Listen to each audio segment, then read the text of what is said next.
السلام علیکم خواتین و حضرات. آج مرزا غالب کی جو غزل لے کر ہم آپ کی خدمت میں حاضر ہوئے ہیں اس کا پہلا شعر ہے: نالا جز حسن طلب اے ستم ایجاد نہیں، ہے تقاضائے جفا شکوائے بیداد نہیں. حسن طلب کہتے ہیں کوئی چیز اچھے طریقے پر طلب کرنا، یعنی کوئی اچھے طریقے سے آپ کسی سے کوئی چیز مانگیں تو اس کو حسن طلب کہتے ہیں. اور ستم ایجاد کہتے ہیں وہ محبوب جو ظلم و ستم کے نئے نئے طریقے نکالتا ہے. اور بیداد کہتے ہیں ظلم کرنے کو، اور جفا بھی اسی معنوں میں آپ لے سکتے ہیں. تو وہ کہتے ہیں کہ اے ظلم و ستم کے نئے نئے طریقے نکالنے والے میرے محبوب، اگر میں آہ و فغاں کرتا ہوں، یعنی میں چیختا چلاتا ہوں، تو اس سے تیرے ظلم اور ستم کی شکایت کا مقصد نہیں ہے، بلکہ یہ تو حسن طلب ہے. میرا مقصد یہ ہوتا ہے کہ تجھ سے مزید ظلم کا تقاضا کروں، لیکن ایسے طریقے پر جو اچھا بھی ہو اور پسندیدہ بھی ہو. مطلب یہ ہے کہ جور و جفا کا تقاضا یوں کیا کہ رونا پیٹنا شروع کر دیا تاکہ محبوب ناراض ہوئے اور غصے میں آئے اور مزید ظلم کرنے لگے. یعنی آہ و فغاں مزید جور و جفا کی طلبی کا ایک اچھا اور احسن ذریعہ بن گئی.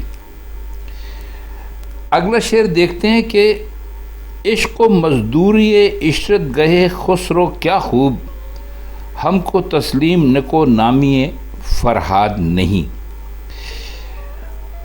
عشرت گاہ تو آپ جانتے ہیں کہ وہ مقام ہوتا ہے جہاں پر عیش و عشرت کیا جائے.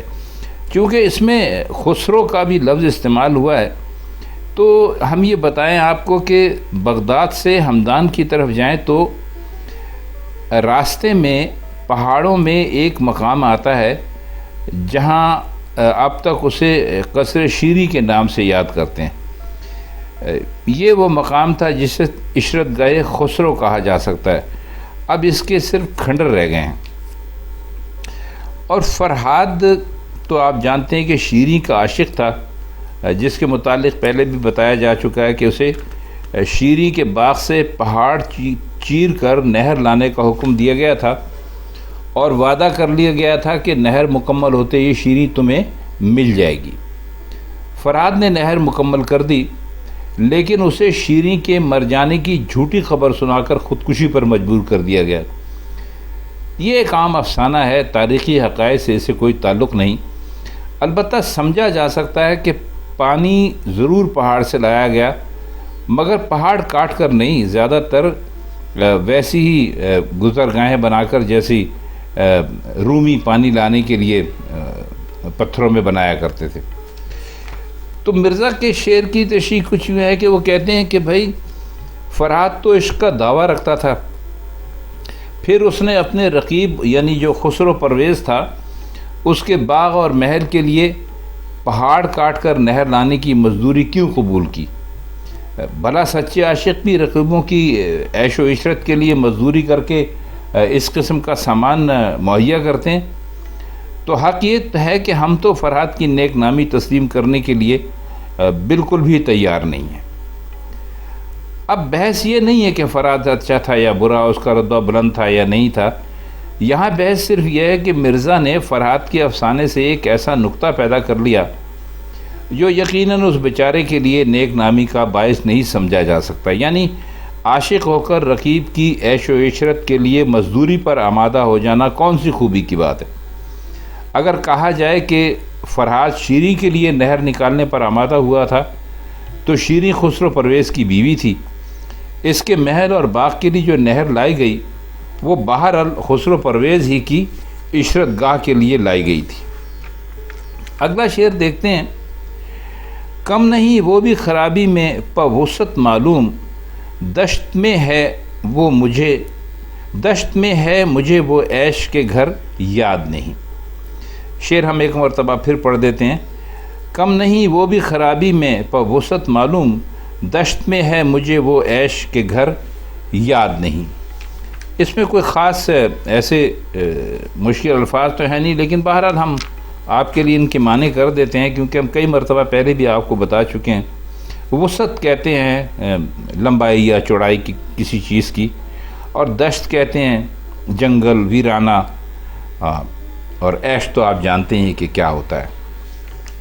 تو وہ یہ کہہ رہے ہیں مرزا کہ بھائی بے شک میرا گھر جو ہے وہ بہت ہی ویرانے کے اعتبار سے دشت کے مقابلے میں کم حیثیت نہیں رکھتا، لیکن اس میں وہ گہرائی اور کشادگی کہاں، یعنی اس کا بڑا ہونا اور وسیع ہونا جو دشت میں ہے۔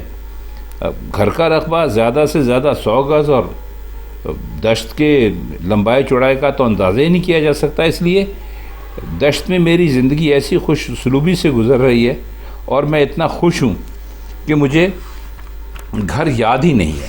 یعنی انہوں نے دشت کو بڑا لمبا چوڑا کہہ کے اسے گھر سے بہتر قرار دیا ہے۔ اب آئیے اس کا اگلا شعر دیکھتے ہیں کہ اہل بینش کو ہے طوفان حوادث مکتب لطمہ، اہل بینش کو ہے طوفان حوادث مکتب، لطمہ موج کم از سیلی استاد نہیں۔ اہل بینش کو ہے طوفان حوادث مکتب، لطمہ موج کم از سیلی استاد نہیں۔ لطمہ کہتے ہیں تھپیڑے کو، اور اہل بینش کہتے ہیں وہ لوگ جو عقل رکھتے ہیں، جو دیدہ ور ہیں، جن میں بصیرت ہوتی ہے، اور حوادث ہے حادثے کی جمع، اور سیدھی کہتے ہیں تماچے کو یا تھپڑ کو۔ تو مرزا کہہ رہے ہیں کہ حادثوں کے جو طوفان اٹھتے ہیں وہ تو اہل نظر کے لیے ایک طرح سے مکتب ہوتے ہیں، درس گاہیں ہوتے ہیں، جہاں زندگی کے ضروری سبق انہیں ملتے ہیں۔ یعنی ان سے کوئی غلطی ہوتی ہے تو پتہ چل جاتا ہے، کسی معاملے میں ٹھیک تدبیر نہ کر سکیں اور اس لیے نقصان اٹھایا، تو حقیقت ان پر واضح ہو جاتی ہے۔ گویا تمام آفتیں اور حادثے ان کے لیے رہبری اور رہنمائی کا سامان مہیا کرتی ہیں، اور ہر حادثے کی لہر سے ان پر جو ضرب لگتی ہے وہ دراصل استاد کا ایک لپڑ ہوتا ہے، تھپڑ ہوتا ہے، جو شاگرد کو غلطی پر تنبیہ کرتا ہے، اور اصل میں اس میں سراسر شفقت ہوتی ہے۔ تو مرزا نے طوفان حوادث کو مکتب قرار دینے میں حقیقت اس طرح واضح کر دی کہ اس سے زیادہ صاف مطلب اس کا ہو نہیں سکتا تھا۔ اب آئیے اس کا آخری شعر دیکھتے ہیں۔ کرتے کس منہ سے ہو غربت کی شکایت غالب، تم کو بے مہری یاران وطن یاد نہیں۔ غربت تو آپ جانتے ہیں کہ کسے کہتے ہیں۔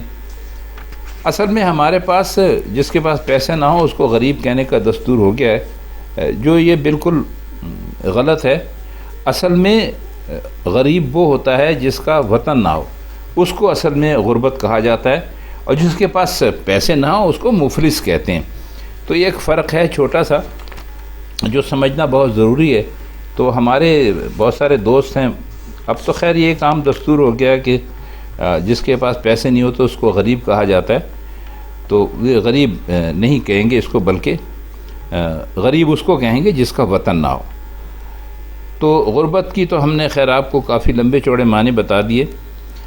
بے مہری یاران وطن کا مطلب ہے کہ وطن میں رہنے والے لوگوں کی بے مروتی، اور تو وہ کہتے یہ ہیں کہ غالب تم کس منہ سے بے وطنی کی شکایت کر رہے ہو کہ بھائی میں غربت میں ہوں، میرا کوئی وطن نہیں ہے، اور تمہیں یاد نہیں کہ وطن کے دوستوں اور ساتھیوں نے کیسی بے مہری سے کام لیا، اور تمہاری قدر و منزلت پہچاننے میں کس درجے کی غفلت برتی۔ تو وطن سے محبت اہل وطن کی مہربانی، قدر شناسی، ہمدردی کی بنا پر ہے۔ جہاں یہ چیزیں ناپید ہوں وہاں وطن اور بے وطنی میں کچھ فرق نہیں رہتا۔ تو مرزا غالب بھی بے وطنی کی شکایت اسی بنا پر بیجا قرار دیتے ہیں کہ یاران وطن سے بے مہری کے انتہائی صدمے اٹھا چکے ہیں۔ تو خواتین حضرات، یہ تھی مرزا غالب کی آج کی غزل، اور اس کے کچھ مشکل الفاظ کی معنی اور کچھ تشریح ہم نے کرنے کی کوشش کی ہے۔ دعا ہے کہ آپ کو اس غزل کے یہاں تک کہ معنی اور اس کا مطلب سمجھ میں آ جائے، تو پھر اب آپ سے ملاقات ہوگی مرزا کے کسی اور غزل کے ساتھ کسی اور ویڈیو میں۔ تب تک کے لیے آپ سے اجازت چاہتے ہیں۔ اللہ حافظ۔